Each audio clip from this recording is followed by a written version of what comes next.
Hello students, last video में हमने differential equation देखा था, उसके टाइप भी देखा था। हमने क्या देखा था उसके टाइप में?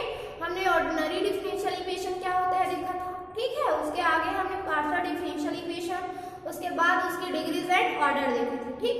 आज उसी के आगे एक टॉपिक है बर्नौली इक्वेशन, ठीक।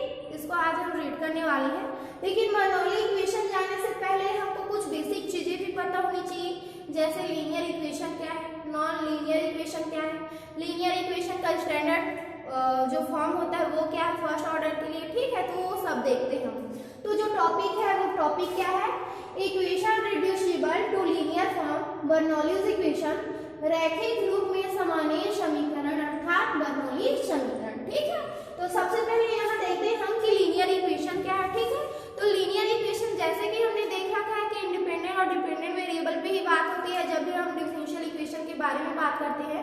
तो यहाँ पे जो लीनियर इक्वेशन है, डिफरेंशियल इक्वेशन में जो भी डेरिवेटिव्स आते हैं, डेरिवेटिव्स के साथ साथ जो भी डिपेंडेंट वेरिएबल्स आते हैं, उन सब की जो डिग्री होती है, अगर उसकी डिग्री 1 हो तो वो कैसा होगा? लीनियर इक्वेशन होगा। जैसे कि यहाँ फॉर एग्जाम्पल के लिए बता रही हूँ, जैसे कि हमारे पास है dy/dx + y = 1, ठीक। तो यहाँ पे इंडिपेंडेंट वेरिएबल क्या है? ये dx है, ठीक है। और साथ ही डिपेंडेंट वेरिएबल क्या है?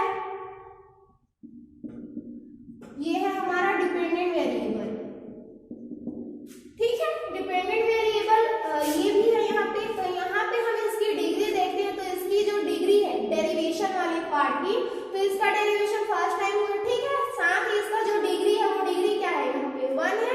वैसे ही यहाँ पर भी इसकी जो डिग्री है वो क्या है?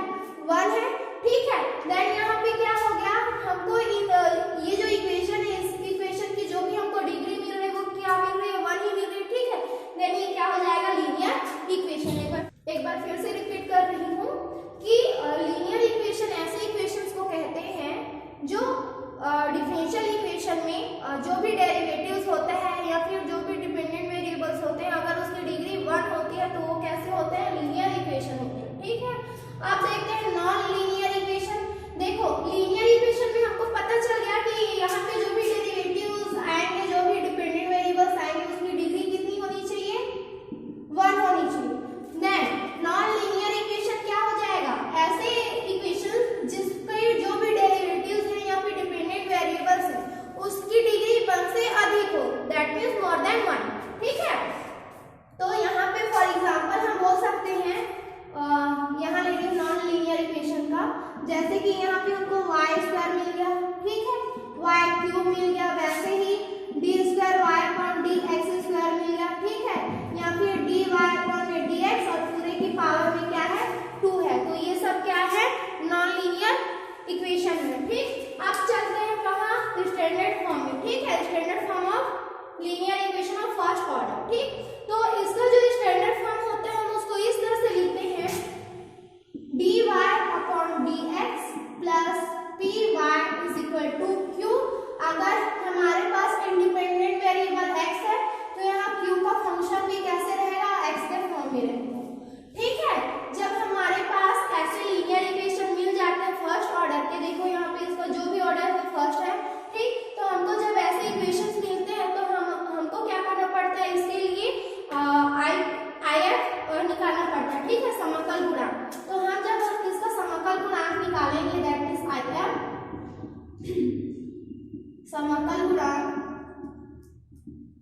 तो यहाँ पे क्या हो जाएगा? ये e की पावर इंटीग्रेशन, ठीक है। जहां पे इंडिपेंडेंट वेरिएबल होता है जिस फॉर्म में, उसी फॉर्म को हम यहाँ पे लिखते हैं, तो ये हो जाएगा p। यहाँ पे इंडिपेंडेंट वेरिएबल क्या है? x, ठीक है। तो यहाँ पे जो भी फॉर्म हमको मिला है वो क्या है? x मिला है, देन ये क्या हो जाएगा? dx हो जाएगा, ठीक। यहाँ पे p की वैल्यू कुछ भी हो सकती है, ठीक है। वैसे अगर जब हम IF निकाल लेते हैं तो IF निकालने के बाद हमको सेकंड काम करना पड़ता है, और सेकंड काम क्या करना पड़ता है? इसका कंप्लीट सॉल्यूशन निकालना पड़ता है, ठीक है, दैट मींस पूर्ण हल। और पूर्ण हल को कैसे फाइंड करेंगे? यहाँ ये हो जाएगा कुछ भी, जैसे कि हमने x के फॉर्म में लिया तो ये x हो जाएगा और यहाँ से IF हो जाएगा, और x × IF = क्या हो जाएगा? इधर इंटीग्रेशन q, जहाँ पे यहाँ पे कुछ भी q की कोफिशिएंट दिए हैं उसको यहाँ पे लिखना है, ठीक है। फिर आई एफ, जो भी आपने आई एफ यहाँ पे निकाला है इसकी जो भी वैल्यू आएगी उसको यहाँ पे पुट करेंगे और साथ ही क्या हो जाएगा डी एफ और यहाँ पे कोई एक कांस्टेंट लग जाएगा। ठीक है, तो ये था इसका क्या है स्टैंडर्ड फॉर्म किसके लिए, यदि इंडिपेंडेंट वेरिएबल एक्स है तब। यदि यहाँ पे जो इंडिपेंडेंट वेरिएबल है वो अगर y हो तब क्या हो जाएगा हमारे पास D X upon D Y plus P X is equal to, अब जो q का फंक्शन है वो किस में चला जाएगा, y के फॉर्म में चला जाएगा, देन ये हो जाएगा y की पावर n। ठीक, तब हम इसके लिए if निकालेंगे तो ये क्या हो जाएगा if is equal to e की पावर इंटीग्रेशन p, अब जो dx होता था वो क्या हो जाएगा dy हो जाएगा। ठीक है, if निकालने के बाद आपको क्या करना है, इसका कंप्लीट सॉल्यूशन निकालना है, मतलब पूर्ण हल। ठीक है, तो इसके लिए पूर्ण हल क्या हो जाएगा भाई, यहाँ हो जाएगा y इंटू if, जो भी if की वैल्यू यहाँ से आएगी उसको यहाँ पे पुट करना है, फिर इंटीग्रेशन q की यहाँ पे जो भी कोफिशिएंट रहेंगे उसको यहाँ पे पुट करना है। ठीक है, और साथ ही if की जो भी वैल्यू आएगी उसको यहाँ पे। ठीक, तो अब यहाँ पे क्या हो जाएगा dy हो जाएगा, साथ में कोई एक कांस्टेंट लग जाएगा। ठीक है, तो ये था आपका linear equation, non linear equation और standard form linear equation of first order के लिए। ठीक है, जिसमें हमने देखा कि यदि y इंडिपेंडेंट वेरिएबल है तब हमको उसका जो if और कंप्लीट सॉल्यूशन मिलेगा वो कैसे मिलेगा, वैसे ही अगर इंडिपेंडेंट वेरिएबल x है देन उसका जो if और कंप्लीट सॉल्यूशन वो इस तरह से मिलेगा। ठीक है, अब इससे रिलेटेड अब जब हम ये सब पता चल गया हमको तब हम क्या निकालेंगे, अब बर्नौली इक्वेशन निकालते हैं। ठीक है, कि बर्नौली इक्वेशन होता क्या है। अब बर्नौली इक्वेशन देखते हैं कि बर्नौली इक्वेशन होता क्या है। ठीक है, बर्नौली इक्वेशन में सबसे पहले जैसे कि यहाँ पे एक लीनियर फॉर्म है और ये किसमें लीनियर फॉर्म है, y में एक लीनियर फॉर्म है। ठीक है, मतलब ये y में एक रैखिक समीकरण है। ठीक, अब हमको इस y को चेंज करके दूसरे वेरिएबल्स में अगर फाइंड करना रहेगा तो उस पोजीशन में हम तो उस सिचुएशन में हमको करना क्या, उस पोजीशन में बोलिए। अब हम पढ़ते हैं बर्नौली इक्वेशन। ठीक है, तो बर्नौली इक्वेशन में जैसे कि एक यहाँ पे लीनियर फॉर्म दिया गया है। ठीक है, और ये लीनियर इक्वेशन किसमें है, y के फॉर्म में है। ठीक, तो अगर हमको यहाँ जो y है उसको चेंज करके किसी दूसरे वेरिएबल्स में हमको लीनियर इक्वेशन ज्ञात करना हो तो उस स्थिति में इसका जो प्रोसेस है वो क्या है वो देखते हैं। ठीक है, तो सबसे पहले यहाँ तो हमको एक लीनियर इक्वेशन दिया रहेगा। ठीक है, देन हमको क्या करना है, यहाँ जो भी रहेगा उसका पूरे में भाग दे देंगे जो इक्वेशन दिया है उसमें। ठीक है, देन यहाँ दोनों पक्षों में यहाँ जो भी दिया रहेगा उसी का भाग देना। ठीक है, तो यहाँ पे क्या दिया है y की पावर n, देन y की पावर n का भाग देने पर। ठीक है, तो ये क्या हो जाएगा, यहाँ 1 अपॉन y की पावर n हो जाएगा dy अपॉन dx प्लस यहाँ से हो जाएगा p into y upon y की पावर n। ठीक है, इज इक्वल टू यहाँ हो जाएगा q y की पावर n अपॉन y की पावर n, यहाँ से ये कट गया। ठीक है, ये हम ऊपर लेके जा सकते हैं, तो ये हो जाएगा y की power minus n dy upon dx। ठीक है, प्लस p यहाँ क्या हो जाएगा y की power 1 minus n is equal to हमको मिल गया क्या। ठीक, अब क्या करते हैं, ये जो पावर है p के साथ जो भी कोफिशिएंट है उसका जो भी पावर है हम उसको सपोज कर लेते हैं। ठीक है, दैट मींस माना कि y की power 1 minus n is equal to कितना है, v है। ठीक है, जब हम इसको v के इक्वल लाएंगे तो हम क्या कर देते हैं, इसका डिफरेंशिएशन कर देते हैं। ठीक है, तो ये क्या हो जाएगा, ये हो जाएगा 1 माइनस n, यहाँ से y की पावर 1 माइनस n माइनस 1 हो जाएगा। ठीक है, साथ ही हो जाएगा dy upon dx is equal to ये हो जाएगा dv अपॉन dx। ठीक है, यहाँ से ये हमको क्या मिला 1 माइनस n और ये y की पावर हमको मिल गया माइनस n, साथ में dy upon dx is equal to हमको मिला dv upon dx।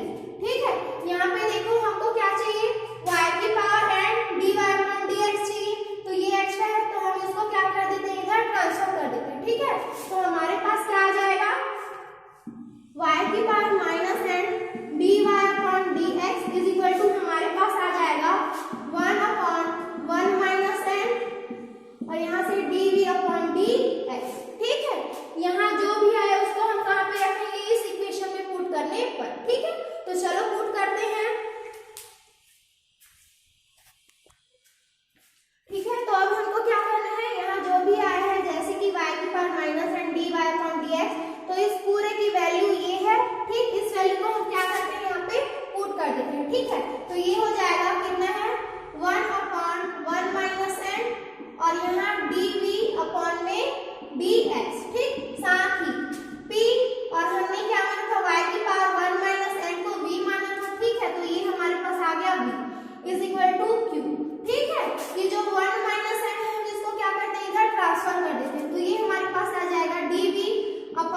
B X plus P B is equal to ये आया हमारे पास 1 माइनस एन इंटू क्यू।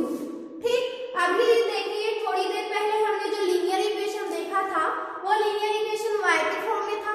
ठीक, लेकिन हमने उसको कन्वर्ट कर दिया किस फॉर्म में, v के फॉर्म में। ठीक है, तो ये जो हमारे पास इक्वेशन मिला है वो क्या है, एक लीनियर इक्वेशन है। ठीक है, देखो लीनियर इक्वेशन किसमें है, v के फॉर्म में है। ठीक है, यहाँ पर इसकी जो भी डिग्री है वो 1 है, यहाँ पर इसकी जो भी डिग्री है वो 1 है। ठीक, मतलब एक लीनियर इक्वेशन हमको मिल गया और किसके फॉर्म में मिला, v के फॉर्म में, जो कि एक लीनियर इक्वेशन है, मतलब रैखिक समीकरण। ठीक है, आप चाहो तो वापस से v की वैल्यू यहाँ पे पुट कर सकते हो। ठीक है, जो भी क्वेश्चन होगा आगे वैसे ही सॉल्व करना पड़ेगा। ठीक, तो ये था बर्नौली इक्वेशन, जो भी क्वेश्चन आएगा उसको इसी तरह से हम सॉल्व करते जाएंगे। ठीक है, तो आज के लिए इतना ही स्टूडेंट, नेक्स्ट वीडियो में हम इससे रिलेटेड क्वेश्चन देखेंगे। Okay, thank you.